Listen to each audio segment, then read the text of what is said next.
추억을 남기는 방법이 여러 가지가 있습니다. 요즘 가장 쉬운 것은 주머니 속에 하나쯤은 있는 휴대폰이겠지요. 어디 가서든지 사진을 찍어서 내가 지나갔던 곳, 또 머물고 싶은 곳, 기억에 남기고 싶은 것들 그렇게 사진기 속에, 휴대폰 속에 담아 놓습니다. 주말이 되어지면 가장 많이 카메라 소리가 들리는 곳이, 요 근래 카메라 소리 들리는 곳이 어딘지 아십니까? 사진을 별로 안 찍어 보셨던지 여행을 안 다니시던지, 부산 남포동에 있는 국제시장이라고 합니다. 꽃분이네 앞에 가서 사진을 그렇게 많이 찍는다고 합니다. 1200만 명의 그 영화를 보고 나서 너도 나도 거기 가서 사진을 찍고 오기 때문에 주말이 되면 국제시장이 바글바글 하답니다. 영화를 찍은 윤재균 감독, 그리고 영화 무대가 되었던 꽃분이네 가게, 사람들은 많이 오는데 장사는 안 된답니다. 주말이 되어지면 사진 찍으러 오는 사람들 때문에 아예 문을 닫아버린다고 합니다. 장사를 할 수가 없어서요. 물건을 하나라도 사주면 좋은데 그냥 사진만 찍고 휑하니 지나가 버려서 민폐 끼치고 있다는 이야기도 들었습니다. 주변에 있는 상점들에게 오히려 꽃분이네 가게, 지금 그 영업하시는 분이, 장사하시는 분이 참 많이 불편하다는 신문도 읽어 보았습니다. 원래 임대료의 몇 배나 되는 새로운 임대료로 그 가게를 전세를 들어오라는 건물 주인의 이야기 때문에 구멍가게인데 그만한 돈 어디서 마련하느냐, 차라리 문을 닫는 게 낫겠다라고 하면서 울면서 인터뷰하는 모습도 보았습니다. 장사를 더 하기도 그렇고 안 하기도 그렇고 아예 문을 닫을 수밖에 없는 모습 말입니다. 국제시장이라는 영화 마지막에 주인공 덕수는 아내 영자에게 이제 이 꽃분이네 가게 처분합시다 라고 이야기하는데, 영화 속에서만 처분하는 게 아니고 실제 현장 속에서도 가게 문을 닫게 생겼다고 합니다. 이 영화는 그 윤재균 감독의 원래 부모님 덕수와 영자 씨에게 드리기 위해서 주인공 이름도 자기 부모님 이름을 따서 그대로 해놓고 영화를 찍었다고 합니다. 시편 42편은 고라자손의 시입니다. 다윗 시대 유명한 성전 음악가, 그 중에 우두머리 세 사람이 있는데 그 중에 하나가 고라입니다. 고라자손은 민수기 16장에서 더 유명한 사람들입니다. 모세에게 또 하나님에게 반역하다가 산채로 땅에 집어삼킨 바 되어진 그 족속의 후예들이기 때문에 그렇습니다. 고라는 모세의 종형뻘 됩니다. 그런데 명예욕 때문에 르우벤 자손을 부추겨서 다단과 아비람과 온이 작당을 해가지고 당시 이스라엘의 족장들 250명을 또 선동질해서 같이 모세를 거슬렀습니다. 그리고 고라가 모세 앞에서 그렇게 이야기합니다. 자신들도 다 거룩한 백성인데 왜 모세만 하나님이 세웠다고 하느냐. 그 이야기하는 순간에 땅이 갈라지면서 거기 있던 고라의 모든 자손들이 땅속으로 집어삼킨 바 되었다라고 적고 있습니다. 근데 그때에 하나님의 은혜로 살아남은 고라의 아들들 헤만과 아삽의 후예들이 다윗 시대 성전 음악의 음악 감독으로 활동하게 되어집니다. 광야의 삶을 살아오면서 그리고 왕정시대까지 살아오면서 그들이 부른 교만과 명예욕의 결과가 무엇인지를 기억하고 있는 고라의 후손들이 부른 시편 2권의 제일 첫 번째 책 42편의 첫 번째 이야기입니다. 은혜로 살아남은 사람들, 은혜로 거기까지 걸어온 사람들이 다윗 시대에 이르러서 그것을 기억하고 하나님 말씀에 대한 갈증을 가지고 노래한 것이 본문입니다. 사슴이 시냇 물을 찾기에 갈급함 같이 내 영혼이 주를 찾기에 갈급합니다. 오랜 가뭄, 팔레스타인의 가뭄 속에 계곡 깊은 곳에 물이 보일 듯 말 듯 한 줄기가 지나가는데 그 물을 찾아서 달려가는 사슴의 구슬픈 소리가 있습니다. 사슴이라는 짐승은 열이 많고 다혈질 체질이라고 합니다. 그래서 물이 마르는 건기때가 되어지면 심한 갈증을 느끼면서 소리를 내기 시작한답니다. 사슴 소리가 어떤 건지는 잘 모르겠는데 굉장히 애처로운 소리를 내는 것 같습니다. 게다가 물이 없어서 조금만 뛰어도 심장이 발끈발끈 타오르는데 사냥꾼까지 쫓아오면 생존의 위협을 느끼면서 더 구슬프게 울어대는 그 사슴의 모습이 지금 나의 모습이다. 고라가 그렇게 노래하고 있습니다. 나 하나 갈증 느끼는 것도 힘들고 어려운데 환경까지 나를 도와주지 않아서 사냥꾼이 나를 쫓아와서 생존의 위협을 느끼는 사슴의 신세가 어떠할까요? 스스로 만들거나 선택하는 것이 아닙니다. 가뭄은 자기가 만든 게 아니지 않습니까? 그 가뭄 속에서 물이 없어서 갈증이 나고 게다가 사냥꾼은 자기를 잡아먹겠다고 쫓아오는데 도망가야 살 수 있는, 도망가다 심장은 타오르고 물을 먹어야 그 뜨거운 심장이 좀 가라앉을 것 같은 생존 세계 속에서 구슬피 울고 있는 것 말입니다. 광야의 험난한 시간을 살아남은 것도 은혜입니다.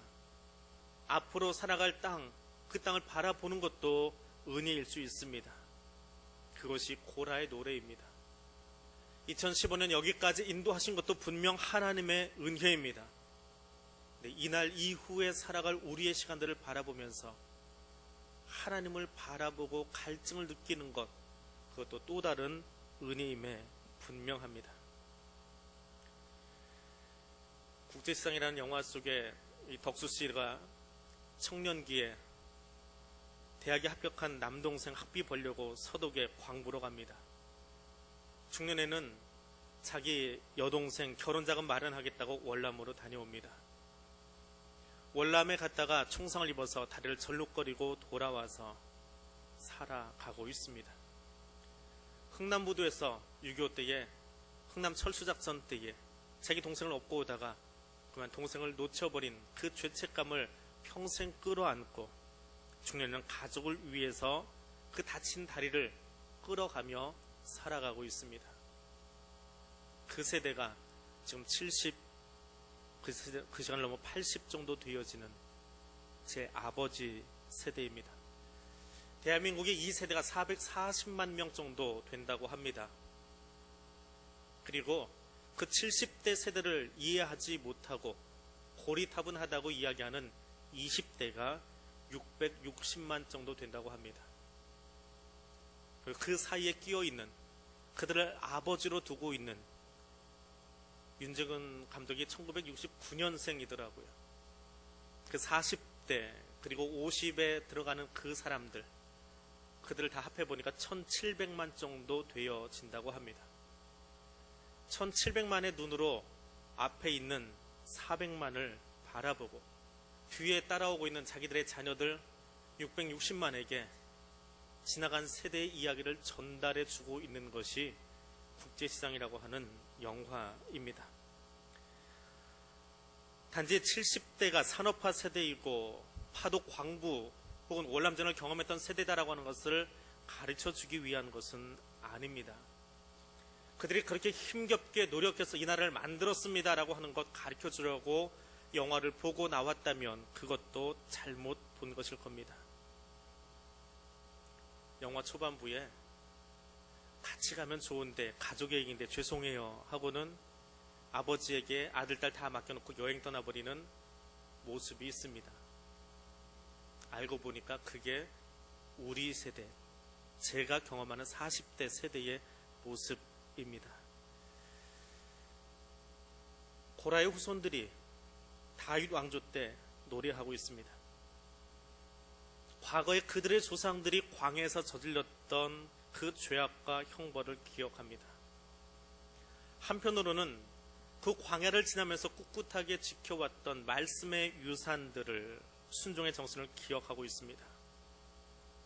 지금 노래하고 있는 때는 다윗의 시대입니다. 이스라엘 역사상 가장 화려하고 풍요롭고 부강했던 그 시대가 다윗의 시대입니다. 그때에 이 고라의 후손들이 부르고 있는 이 노래의 메시지는 무엇일까요? 너희의 조상들이 광야에서 반역한 것 같이 반역하지 말고 입 다물고 복종하는 삶을 살아라. 그것이 메시지라면 너무 편협하게 보는 것입니다. 그 와중에도 살아남지 않았니? 그 광야 시간 지나고 6.25 지나면서 살아남지 않았니? 그냥 감사하고 자족하고 살아라. 그렇게 보기에는 답답한 이야기입니다. 광야와 비교되지 않을 만큼 풍요로움을 누리는 너희들, 거기서 기쁨을 누리고 즐거움을 누리고 노래하면서 살아라. 그래서 너무 철부지 같은 이야기입니다. 고라가 다윗 시대에 그들 조상들의 이야기를 기억하며 이 노래를 부를 때에 전하고 싶었던 이야기는 무엇입니까? 사슴이 시냇물을 찾기에 갈급함같이 우리는 사슴처럼 연약한 존재라는 사실을 기억하라는 것입니다. 물 한 방울에 갈증이 나서 소리 지를 수밖에 없는 연약한 사슴과 같이, 사냥꾼에게 쫓기면서 생존의 문제로 인해 울부짖는 사슴과 같이 우리는 연약한 존재라고 하는 사실을 알아야 합니다. 그래서 시인은 이렇게 노래합니다. 내가 어느 때 나가서 하나님의 얼굴을 배울까 노래합니다. 하나님은 저나 여러분처럼 형상을 가진 존재가 아니라 영적인 존재입니다. 고라의 노래처럼 우리는 하나님의 얼굴을 눈으로 볼 수 있는 것은 분명 아닙니다. 고라는 알고 있습니다. 눈으로 보이지 않기에 하나님 앞에서 반역하고 교만하게 굴다가 죽어갔던 조상들의 이야기를 알고 있습니다. 그리고 지금 그 풍요로움과 넉넉함과 감사의 제목들을 주신 하나님을 기억할 수 있다면 이제는 하나님 앞에 나아가서 그 성소에 나아가서 하나님을 노래하라고 이야기하고 있습니다. 다윗 시대의 풍요로움이 다윗의 군대의 힘에 있지 않습니다. 다윗 시대의 그 평화로움이 다윗의 월등한 통치력 때문에 생겨난 것도 아닙니다. 그런데 사람들은 그렇게 이야기합니다. 성군 다윗을 만나서, 멋있는 대통령 만나서 우리가 이 부를 누리고 있노라고 이야기합니다. 그리고 성소에 들어가는 자들을 향해서, 우리를 향해서 비웃으며 이렇게 말합니다. 내 하나님이 어디 있느냐? 너희들의 하나님이 대체 어디 계시냐라고 빈정거립니다. 하나님은, 광야에서 이스라엘을 이끌어내신 하나님은 지금도 이 민족 가운데에, 이 시간 가운데 우리와 함께 계심을 믿어야 할 것입니다. 광야에서 그 죄악에도 불구하고 고라 자손을 은혜로 구원해 주시고 명령을 잊게 하셨던 하나님, 이 민족의 숱한 어려움과 전쟁의 소용돌이 속에서도 여기까지 지켜주신 하나님, 동일하게 지금도 우리를 지키고 인도하심을 믿고 노래할 수 있어야 합니다. 그 은혜를 기억하기에 고라가 성전에 올라가면서 노래할 수 있었던 것처럼 오늘 우리도 여기 나와 함께 하신 하나님을 기억할 수 있어야 합니다. 그 하나님은 영원하신 하나님이시기 때문에 그렇습니다. 지난 목요일 날 아내하고 막내를 데리고 국제시장 보러 갔습니다. 그 국제시장 속에 윤재균 감독, 대학생 때 아버지를 보냈습니다. 그리고 내가 성인이 되어서 흥행 감독이 되어지면 아버지에게 바치는 영화를 한 편 만들겠습니다 하고 만든 것이 국제시장이라고 합니다. 그래서 국제시장의 영문 제목은 아버지께 드리는 송가라고 되어 있습니다. 웃음도 있고 분명 눈물도 있습니다. 우리 50년대, 70년대 사셨던 우리 모두의 아버지들이 다 그러하겠지요. 영화 속의 덕수씨 지금 70대 혹은 80대를 사시는 분들, 유교로 인해서 순간 가장이 될 수밖에 없었던, 선택한 것이 아니라 어찌할 수 없이 그렇게 되었던 사람들입니다. 그래서 자신을 위한 모든 꿈을 다 접어버리고 선장의 꿈도 학업도 포기하고 파독 광부로 월남 기술자로 나가서 생활하여야만 했던 그 사람이 덕수라고 하는 사람입니다. 영화 말미에 덕수가 거울을 바라보면서 아버지를 만나는 장면이 나오고 있습니다. 그리고 눌러왔던 어린 덕수가 영화 속에 등장을 하고 아버지 옷을 부여잡고 그렇게 이야기합니다. 아버지, 내 약속 잘 지켰지에? 이만하면 나 잘 살았지에? 근데 내 진짜 힘들었거든요. 아버지의 옷을 부여잡고 울고 있는 장면이 등장합니다. 한편에서 6.25 때 헤어진 그 아버지의 옷을 끌어안고 가장이기에 그것을 짊어져야 됐던 한 아들이 방에서 울고 있습니다. 카메라가 천천히 뒤로 물러나면서 다른 방을 함께 비춰줍니다. 그 방에는 아들들이, 형제들이, 손자, 손녀가 모여서 또 손녀의 노래소에 맞춰서 박수치고 웃고 즐거워하는 장면이 그 방 바로 옆에서 벌어지고 있습니다. 영화는 몇 가지 이야기를 더하고 마무리되어집니다. 그리고 덕수는 더 이상 돌아오지 않을 아버지, 이제는 기다려도 오지 않을 아버지를 알기에 꽃분이네를 처분하겠다고 아내에게 말하면서 부산의 전경을 보여주고 마무리되어집니다. 고라가 예전의 일을 기억합니다. 기쁜 노래소리와 감사와 축제의 분위기로 성전을 올라갔던 작년의 일들, 재작년의 일들, 10년 전의 일들, 20년 전의 일들을 기억할 것입니다. 그리고 오늘도 또 다른 인생의 문제들을 가지고 성전에 올라가고 있는 예배자들의 모습을 들여다봅니다. 그리고 그 앞에서 성전 봉사자로 살아가야 되는 자신의 힘겨운 모습을 보면서 자신의 마음이 상했노라고 노래하고 있습니다. 사슴이 시냇물을 찾아 갈증 느끼는 것처럼 삶의 이야기는 엔딩씬과 함께 끝난 것이 아니라 계속되고 있기 때문에 그렇습니다.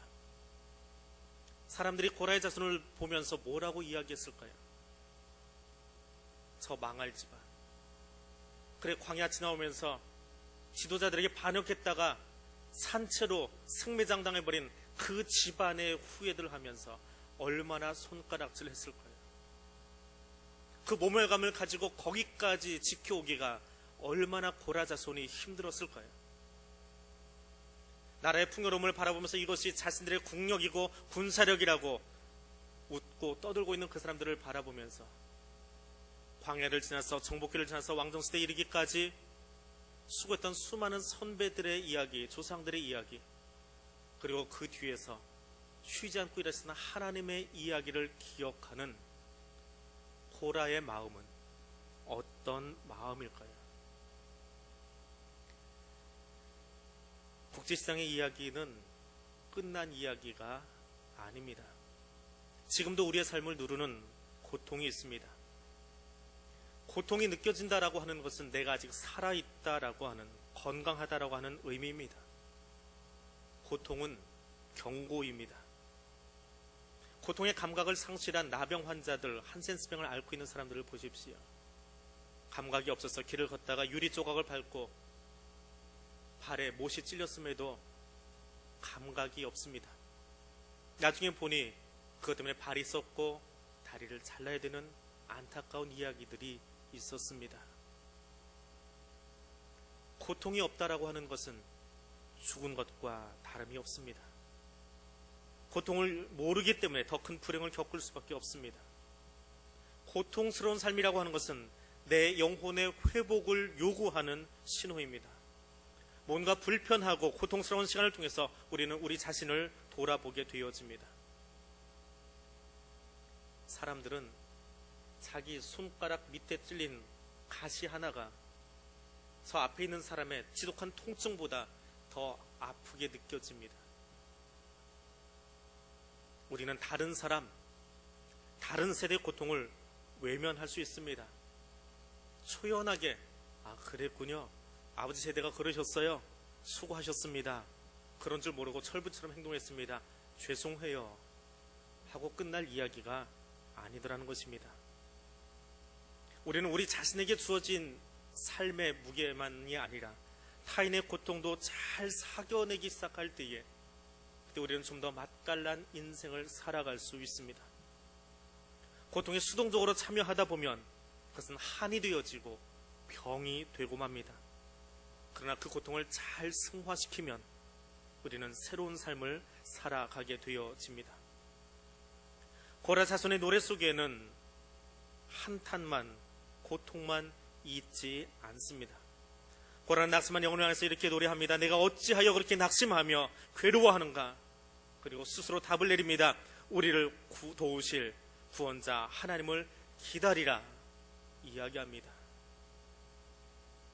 하나님의 구원을 기다릴 때에 그 인생의 무게가, 삶의 무게가 해결되어질 수 있더라라고 하는 것입니다. 우리가 사는 세상 결코 녹록하지 않습니다. 영화를 보고 자막이 올라가고 영화관을 나왔습니다. 한바탕 울고 한바탕 웃다가 끝나버렸다면 영화는 잘못 본 것입니다. 똑같이 오늘 이 자리에서 예배를 드리고 잠시 후면 여러분이 저 문을 빠져나갈 것입니다. 은혜 받은 것처럼 고개를 끄덕이고 눈물도 지어 보이는데 문을 나가면 우리에게는 또 치열한 경쟁사회가 앞에 펼쳐져 있습니다. 새학기를 준비하는 2월입니다. 대학에 합격한 자녀를 바라보면서 합격한 건 좋은데 학자금 준비를 어떻게 하는가, 은행 융자를 받을 것 고민하는 아버지의 소리를 들었습니다. 그런 비명 옆에서는 우리 애는 대학 다 떨어졌는데, 아이 앞에서는 울 수 없고 친구 앞에서, 동역자 앞에서 우리 아들 우리 딸 어찌할꼬 거기서 울고 있는 어머니의 눈물도 보았습니다.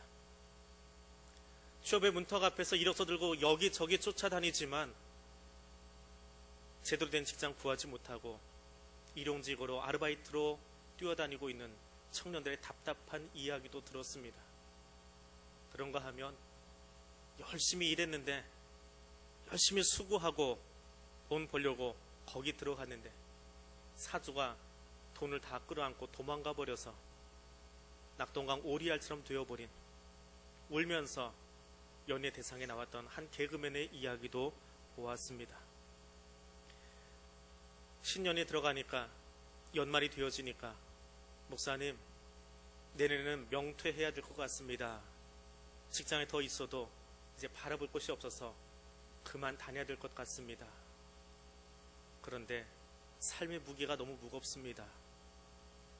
살아온 날만큼이나 앞으로 더 살아야 될 것 같은데 수입이 없습니다. 아이들을 이제 시집장가 보내야 되고 노후도 준비해야 되는데 아무것도 준비된 게 없습니다. 명퇴하고 싶지만 선뜻 명퇴 신청서를 내지 못하는 50대의 가장들의 이야기도 들었습니다. 예배가 끝나고 저 문을 나서면 우리 고덕시장 앞을 지나갈 겁니다.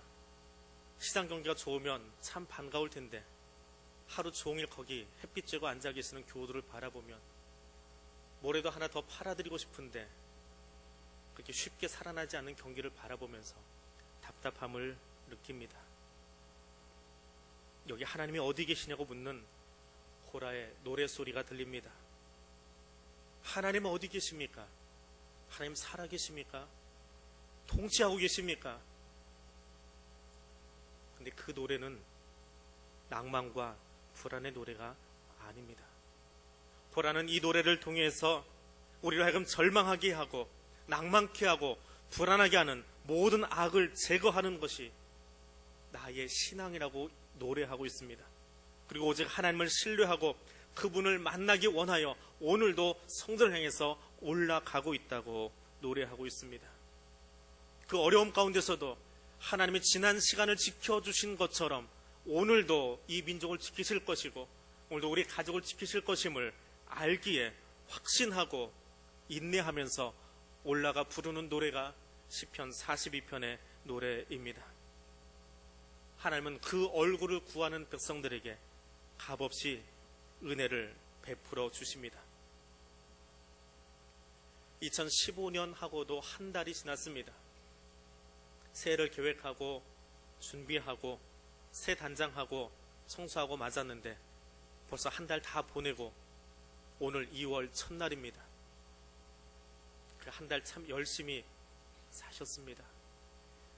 지나간 시간들도 힘겹게 살아오신 우리 어르신들, 우리 부모님 세대, 또 함께 거기서 치열한 생존 경쟁 속에서 가정을 책임지고 달려오셨던 아버지와 어머니들, 여러분을 바라보고 있는 자녀들 다 수고하셨습니다. 이 시간 그것만 기억하다 끝나는 자리, 영화를 본 것처럼 그랬군요라고 끄덕이다 끝나는 자리 되지 않기를 원합니다. 예배는 이제 시작합니다. 여기서 지금 나를 만나주신 그 하나님, 무겁고 힘들지만 다시 우리를 저 땅으로 나가라고 파송하고 계시는 그 하나님의 손 붙잡고 잠시 후에 올릴 찬양대 송영과 함께 세상을 향해서 나가실 수 있기를 원합니다. 그리고 거기서 함께 수고하고 애쓰면서 여기까지 우리의 신앙을 이어주고 이 민족을 끌어와 주었던 우리 아버지 세대에게 부끄럽지 않게 다음 세대에 그것을 또 다시 물려주기 위해서 고라의 후손들처럼 노래하고 기도하며 세상을 향해 나아갈 수 있기를 원합니다. 힘들고 어려운 것 사실입니다. 예배가 끝났다고 저 밖의 세상이 분명 바뀌어 있지는 않을 겁니다. 그러나 하나님의 사랑 안에서 그것을, 그 고통을, 그 무게를 승화시킬 수 있다면 하나님이 오늘 우리를 이 시대에 빛과 소금의 역할을 감당하는 청지기로 분명히 바꾸시고 온전히 사용하실 줄을 압니다. 그 예배의 자리로 나아가실 수 있는 하나님의 사람들 되시기를 바랍니다. 기도하겠습니다. 거룩하신 하나님, 이 올해 첫 주일을 주님 앞에 예배자로 불러주심을 감사드립니다. 우리 안에 낙심케 하고 절망케 하는 것들을 바라보지